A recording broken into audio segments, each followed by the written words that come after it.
श्रीमद्भागवत महापुराण दशम स्कंद अध्याय 76।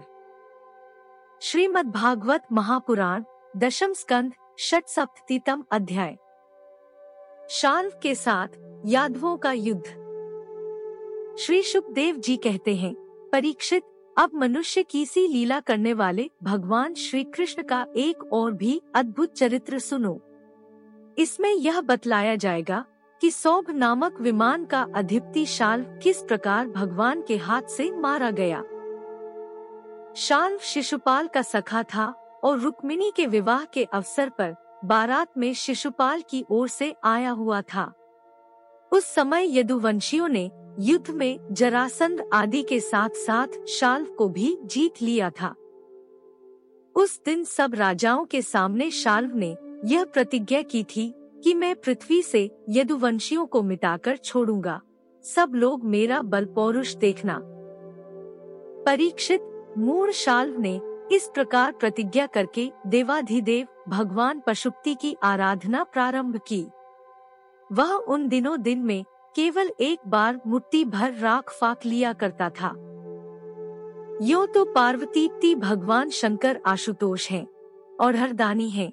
फिर भी वे शाल्व का घोर संकल्प जानकर 1 वर्ष के बाद प्रसन्न हुए। उन्होंने अपने शरणागत शाल्व से वर मांगने के लिए कहा। उस समय शाल्व ने यह वर मांगा कि मुझे आप ऐसा विमान दीजिए जो देवता, असुर, गंधर्व, नाग और राक्षसों से तोड़ा न जा सके। जहाँ इच्छा हो वहीं चला जाए और यदुवंशियों के लिए अत्यंत भयंकर हो। भगवान शंकर ने कह दिया, तथास्तु। इसके बाद उनकी आज्ञा से विपक्षियों के नगर जीतने वाले मय दानव ने लोहे का सौभ नामक विमान बनाया और शाल्व को दे दिया। वह विमान क्या था, एक नगर ही था। वह इतना अंधकारमय था कि उसे देखना या पकड़ना अत्यंत कठिन था। चलाने वाला उसे जहाँ ले जाना चाहता वहीं वह उसके इच्छा करते ही चला जाता था। शाल्व ने वह विमान प्राप्त करके द्वारका पर चढ़ाई कर दी, क्योंकि वह वृष्णिवंशी यादवों द्वारा किए हुए वैर को स्मरण रखता था। परीक्षित, शाल्व ने अपनी बहुत बड़ी सेना से द्वारका को चारों ओर से घेर लिया और फिर उसके फलफूल से लदे उपवन और उद्यानों को उजाड़ने और नगर द्वारों, फाटकों, राजमहलों, अटारियों, दीवारों और नागरिकों के मनोविनोद के स्थानों को नष्ट भ्रष्ट करने लगा। उस श्रेष्ठ विमान से शस्त्रों की झड़ी लग गई। बड़ी बड़ी चट्टानें, वृक्ष, वज्र, सर्प और ओले बरसने लगे। बड़े जोर का बवंडर उठ खड़ा हुआ। चारों ओर धूल ही धूल छा गई। परीक्षित, प्राचीन काल में जैसे त्रिपुरासुर ने सारी पृथ्वी को पीड़ित कर रखा था, वैसे ही शाल्व के विमान ने द्वारकापुरी को अत्यंत पीड़ित कर दिया। वहाँ के नर नारियों को कहीं एक क्षण के लिए भी शांति न मिलती थी। परमेश्वरी वीर भगवान प्रद्युम्न ने देखा, हमारी प्रजा को बड़ा कष्ट हो रहा है। तब उन्होंने रथ पर सवार होकर सबको ढास बंधाया और कहा कि डरो मत। उनके पीछे पीछे सात्यकी, चारुदेश, साम भाइयों के साथ अक्रूर, कृतवर्मा, भानुविंद, गद, शुक, सारण आदि बहुत से वीर बड़े बड़े धनुष धारण करके निकले। वे सबके सब महारथी थे। सब ने कवच पहन रखे थे और सबकी रक्षा के लिए बहुत से रथ, हाथी, घोड़े तथा पैदल सेना साथ साथ चल रही थी। इसके बाद प्राचीन काल में जैसे देवताओं के साथ असुरों का घमासान युद्ध हुआ था, वैसे ही शाल्व के सैनिकों और यदुवंशियों का युद्ध होने लगा। उसे देखकर लोगों के रोंगटे खड़े हो जाते थे। प्रद्युम्न जी ने अपने दिव्य अस्त्रों से क्षण भर में ही सौभपति शाल्व की सारी माया काट डाली, ठीक वैसे ही जैसे सूर्य अपनी प्रखर किरणों से रात्रि का अंधकार मिटा देते हैं। प्रद्युम्न जी के बाणों में सोने के पंख एवं लोहे के फल लगे हुए थे। उनकी गांठें जान नहीं पड़ती थीं। उन्होंने ऐसे ही 25 बाणों से शाल्व के सेनापति को घायल कर दिया। परममंस्वी प्रद्युम्न जी ने सेनापति के साथ ही शाल्व को भी 100 बाण मारे।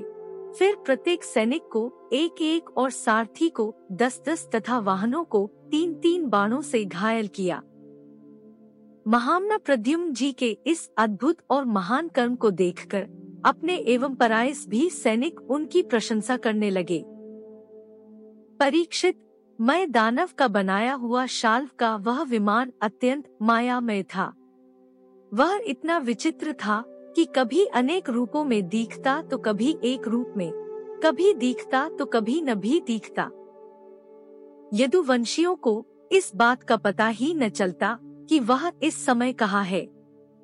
वह कभी पृथ्वी पर आ जाता तो कभी आकाश में उड़ने लगता, कभी पहाड़ की चोटी पर चढ़ जाता तो कभी जल में तैरने लगता।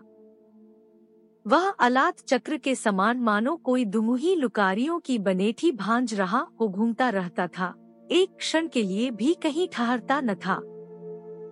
शाल्व अपने विमान और सैनिकों के साथ जहाँ जहाँ दिखाई पड़ता वहीं वहीं यदुवंशी सेनापति बाणों की झड़ी लगा देते थे।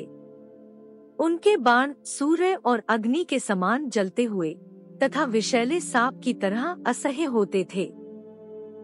उनसे शाल्व का नागराकर विमान और सेना अत्यंत पीड़ित हो गई, यहाँ तक कि यदुवंशियों के बाणों से शाल्व स्वयं मूर्छित हो गया।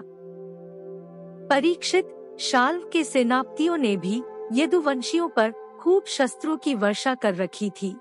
इससे वे अत्यंत पीड़ित थे, परंतु उन्होंने अपना अपना मोर्चा छोड़ा नहीं।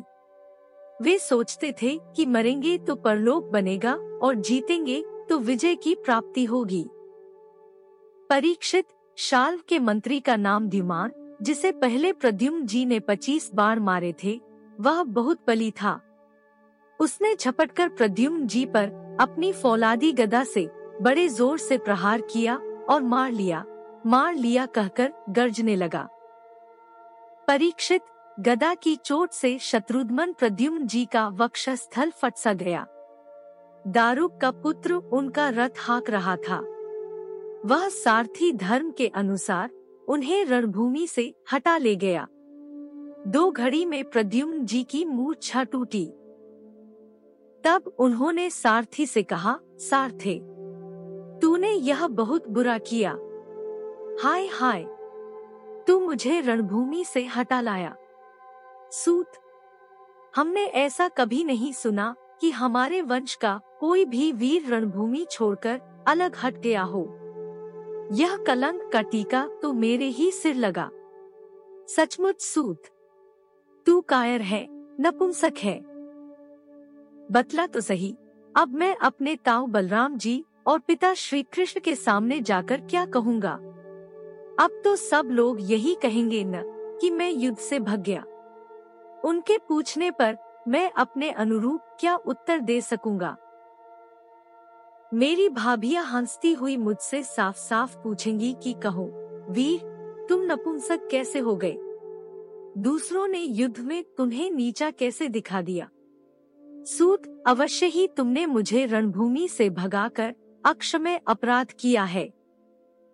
सारथी ने कहा, आयुष्मान, मैंने जो कुछ किया है सारथी धर्म समझकर ही किया है। मेरे समर्थ स्वामी, युद्ध का ऐसा धर्म है कि संकट पड़ने पर सारथी रथी की रक्षा कर ले और रथी सारथी की। इस धर्म को समझते हुए ही मैंने आपको रणभूमि से हटाया है। शत्रु ने आप पर गदा का प्रहार किया था, जिससे आप मूर्छित हो गए थे, बड़े संकट में थे, इसी से मुझे ऐसा करना पड़ा।